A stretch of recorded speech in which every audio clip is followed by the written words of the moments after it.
Homer's epic poem is a tale of adventure, cunning, and the long journey home. Throughout his travels, Odysseus encounters a myriad of creatures and deities, both wondrous and terrifying. Among the most captivating figures are the women who populate his path. These are not passive damsels, but active agents, wielding their beauty, magic, and wiles to test Odysseus's resolve.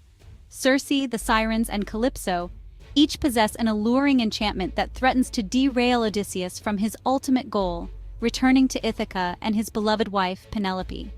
These women are not merely obstacles, but complex characters with their own motivations and desires. Their stories offer a glimpse into the ancient Greek perception of women, their power, and the dangers they posed to even the most stalwart hero. We will delve into the encounters between Odysseus and these captivating figures, examining how their enchantment both tempts and challenges him on his arduous journey home. After a harrowing escape from the Cyclops Polyphemus, Odysseus and his remaining crew land on the seemingly idyllic island of Aeaea.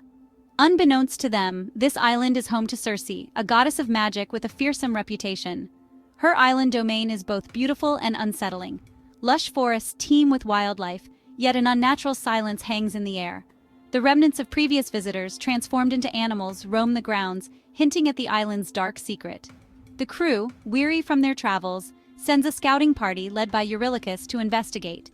They stumble upon Circe's palace, a magnificent structure of polished stone adorned with silver and ivory. Inside, Circe weaves at her loom, her voice ringing out in a song that is both beautiful and strangely unsettling.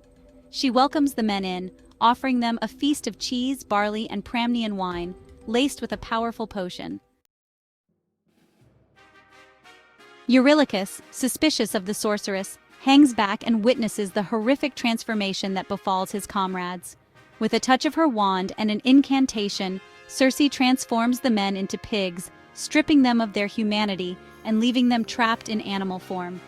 Horrified, Eurylochus flees back to Odysseus and recounts the terrible fate of their companions.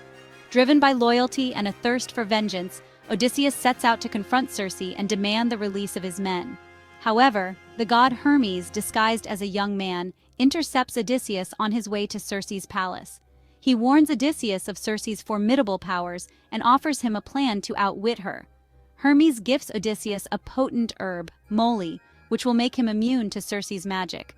Following Hermes' instructions, Odysseus enters Circe's palace, appearing unaffected by her magic. Circe, intrigued by this resistance, attempts to strike him with her wand, but Odysseus stands firm, protected by the moly. Recognizing Odysseus's strength and cunning, Circe is overcome with admiration for the mortal hero. She agrees to restore his men to their human forms and offers Odysseus and his crew her hospitality. For a year, Odysseus and his crew remain on Aeaea, living in luxury and ease as Circe's guests. Circe, captivated by Odysseus, becomes his lover and uses her knowledge of magic and the ways of the gods to provide for his every need. However, Odysseus, despite the pleasures of Aeaea and Circe's affections, cannot forget his true purpose, to return home to Ithaca. Finally, he gathers his men, and with a heavy heart, informs Circe of their decision to leave. Circe, though heartbroken, understands Odysseus's longing for home. She agrees to help him, providing him with guidance and provisions for the next stage of his journey. Before they depart, Circe reveals to Odysseus the perils that await him on his voyage and instructs him to seek the wisdom of the prophet Tiresias in the underworld to ensure his safe passage home. Section 5. The Sirens' Deadly Song, a temptation almost impossible to resist. After a harrowing journey to the underworld and back, Odysseus and his crew face their next challenge, navigating the treacherous waters inhabited by the Sirens. The Sirens are creatures of irresistible allure, their voices possessing a supernatural beauty that ensnares the minds of sailors, luring them to their doom upon the rocky shores. Sailors, captivated by their enchanting melodies, lose all sense of reason and steer their ships towards the alluring but deadly voices. Ships lie wrecked upon the Sirens' shores, testaments to the deadly power of their song. No sailor who hears the Sirens' song can resist their call. They are drawn to the Sirens like moths to a flame, only to meet their demise upon the jagged rocks that line the shores of the Sirens' Island.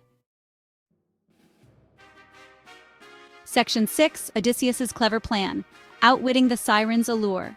Odysseus, warned of the Sirens' deadly power by Circe, devises a plan to resist their call.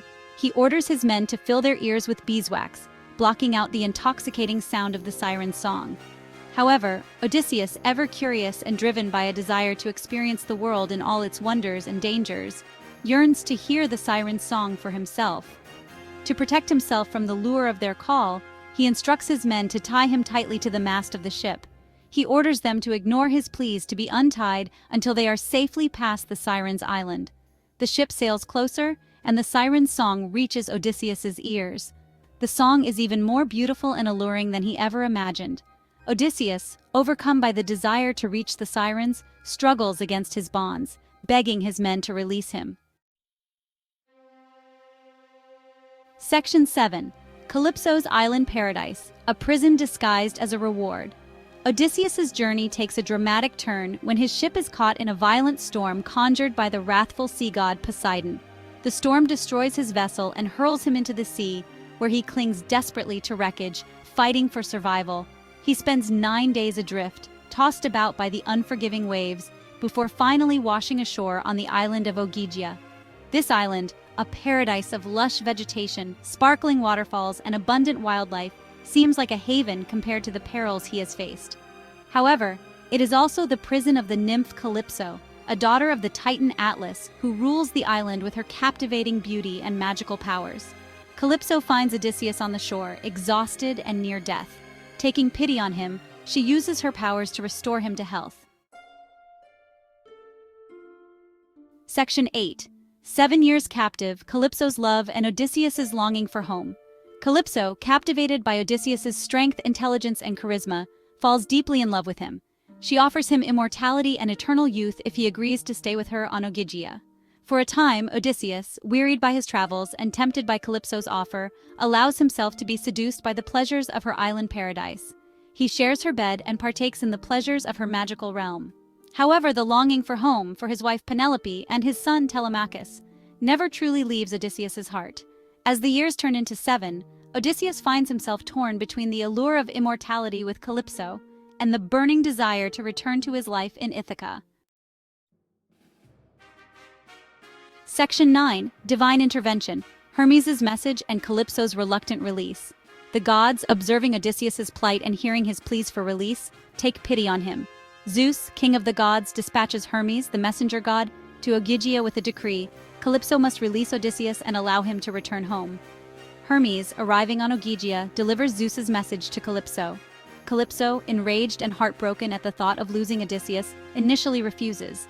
She argues that the gods are hypocrites to punish her for her love when they themselves engage in similar affairs with mortals. However, Hermes reminds her of Zeus's power and warns her of the consequences of defying the king of the gods. Section 10. Female enchantment versus monstrous strength, contrasting dangers on Odysseus's journey. The enchantresses present a different type of danger compared to the monstrous creatures Odysseus encounters. The Cyclops Polyphemus, for example, embodies brute strength and savagery. He devours Odysseus's men with no remorse, and Odysseus escapes through sheer wit and cunning. The Sirens, though alluring, rely on a more primal fear, the inability to resist temptation. However, Circe and Calypso represent a more insidious threat, emotional and physical entrapment. Their powers are subtle and seductive, preying on Odysseus's desires and vulnerabilities. They offer him comfort, pleasure, and even immortality, but at the cost of his freedom and his journey home. Odysseus's encounters with these women highlight the ancient Greek anxieties surrounding female sexuality and power. Section 11. Conclusion. The enduring power of Odysseus's will. Odysseus's encounters with Circe, the Sirens, and Calypso reveal the captivating and perilous nature of female power in. These women are not merely obstacles, but complex figures who embody the temptations and challenges that life throws in the path of even the greatest heroes. Odysseus's journey is as much about overcoming these internal struggles as it is about the physical trials he faces. While the Sirens tempt with oblivion and Calypso offers eternal ease, Odysseus's enduring love for his family, his loyalty to his men, and his unwavering desire to return home ultimately guide him back to Ithaca. Through his cunning, resilience, and the help of the gods, he navigates the treacherous waters of temptation and returns home, a testament to the strength of the human spirit in the face of overwhelming odds.